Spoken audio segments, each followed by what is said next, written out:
The 1963 Liberty 5 cent, commonly known as the Jefferson Nickel, is part of a long-running series that began in 1938. By this time, the coin had already become a staple in American coinage, recognized for its iconic portrait of Thomas Jefferson on the obverse and his home, Monticello, on the reverse. The 1963 issue marked the final year before the United States Mint would update the master dies, which makes it a coin of historical importance for collectors who appreciate the subtle changes in design through the years. This coin was struck in massive numbers with both Philadelphia and Denver mints, producing hundreds of millions.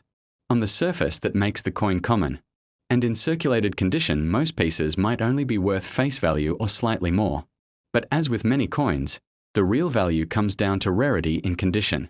Uncirculated examples, particularly those graded at the highest levels such as MS66 or MS67, are where things become very interesting. On platforms like eBay, circulated 1963 nickels often sell for a few cents or in rolls for only a couple of dollars.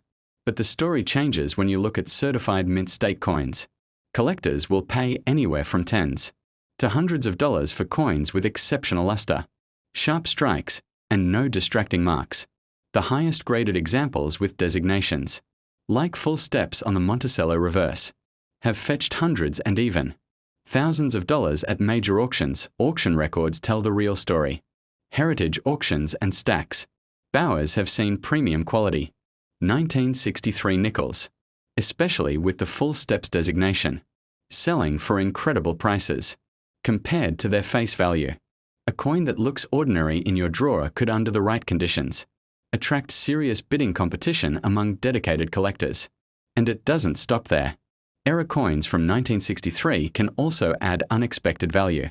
Off-center strikes, double dies, and other minting mishaps are highly desirable. Collectors are willing to pay significant premiums for these, and in some cases, an error coin can command hundreds of dollars even in circulated condition. So how can you sell one if you find it? The method depends entirely on its grade and condition. Average circulated coins can be sold in bulk on online platforms or through local coin shops. If you have a coin that looks uncirculated or has sharp details, it should be submitted to a professional grading service like PCGS or NGC. Once graded, you can maximize its value by offering it through trusted auction houses or high-visibility online marketplaces where collectors actively search for top-tier examples. Choosing the right selling method could mean the difference between getting a few cents or a life-changing return. At the start of this video, I told you that finding this coin could turn the tables for you. And now you can see why. The 1963 Liberty 5 cent might seem like just another nickel. But depending, the 1963 Liberty 5 cent, better known as the Jefferson Nickel, carries a story that goes back decades. This coin series began in 1938 when it replaced the Buffalo nickel. The United States Mint introduced the Jefferson Nickel to honor Thomas Jefferson, the third President of the United States, and the principal author of the Declaration of Independence. On the obverse of the coin, you'll see Jefferson's portrait, and on the reverse you'll find Monticello, his famous Virginia home. The time 1963 came around. The Jefferson Nickel was already a familiar sight in everyday commerce. The coin was struck at both the Philadelphia and Denver mints. In that year, the Philadelphia mint produced over 175 million nickels, while the Denver mint struck more than 276 million, meaning hundreds of millions entered circulation.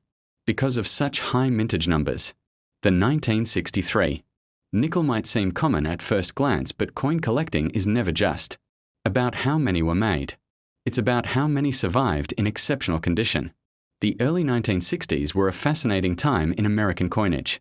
The country was on the brink of major changes in metal composition. Just a year later, in 1964, the nation would face a massive coin shortage that pushed the mint to dramatically increase production, and soon after, in 1965, the US removed silver from dimes and quarters, although nickels kept their copper-nickel alloy. The 1963 issue became one of the last from a calmer era. Before those big changes swept through the minting world, collectors also appreciate the Jefferson Nickel series for its subtle design changes. Over the years, the portrait of Jefferson and the details of Monticello went through adjustments to improve the striking quality. By 1963, some coins still showed weak strikes, especially on the steps of Monticello. That's why collectors hunt for coins with sharp, full steps on the reverse. A 1963 nickel with crisp, complete steps can be worth many times. More than one with a weaker strike. Now let's turn to the market. If you look on eBay, you'll see that circulated 1963 nickels often sell for face value or in bulk, lots for a couple of dollars. But when you check certified high-grade coins, the story changes dramatically. Coins graded MS65, MS66, and especially MS67 with the full steps. Designation can sell for hundreds or even thousands of dollars. Auction houses like Heritage Auctions and Stack's Bowers have sold these high-grade examples at impressive prices, showing just how much demand exists for top-quality pieces. Another fascinating part of the 1963 nickel story is error coins. During this time, the mint was striking millions upon millions of coins daily, and mistakes did happen. Collectors are especially interested in double-die obverses, off-center strikes and clipped planchets. Even minor errors from 1963 can sell for a significant premium, sometimes in the hundreds. Major errors with dramatic visual appeal have sold for well over $1,000.